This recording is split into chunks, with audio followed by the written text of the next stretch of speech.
Partager une dinde au réveillon est devenu une tradition incontournable à travers le monde.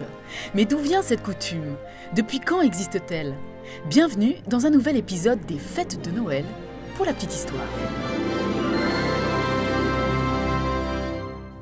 Le réveillon de Noël se déroule traditionnellement le 24 décembre. Oui, la messe de minuit était ordinairement précédée d'un repas maigre appelé le gros souper, suivi d'un repas gras que l'on était convenu d'appeler le réveillon.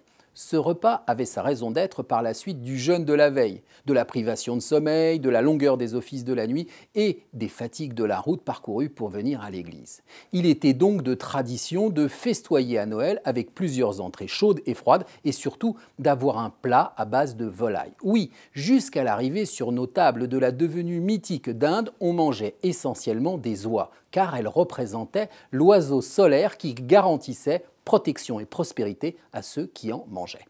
On doit la découverte de la dinde à Christophe Colomb et aux autres conquérants des Nouveaux Mondes partis de l'autre côté des océans qui tombent nez à bec avec ce gallinacé.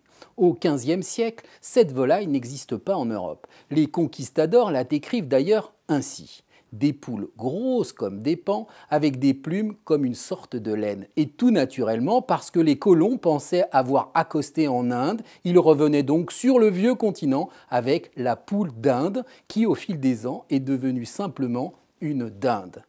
Dès lors que la dinde arrive en Europe, on est en droit de se demander comment a-t-elle pu détrôner l'oie des menus de Noël. Plusieurs explications s'offrent à nous.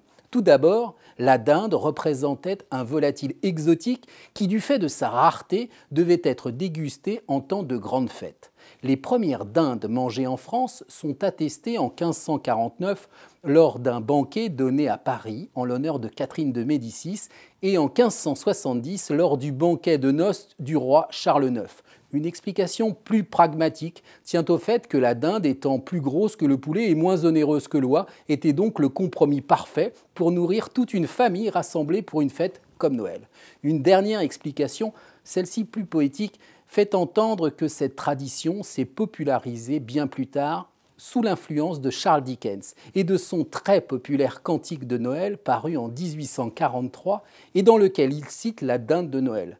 Grâce à cet écrivain, elle se serait imposée sur nos tables de fin d'année.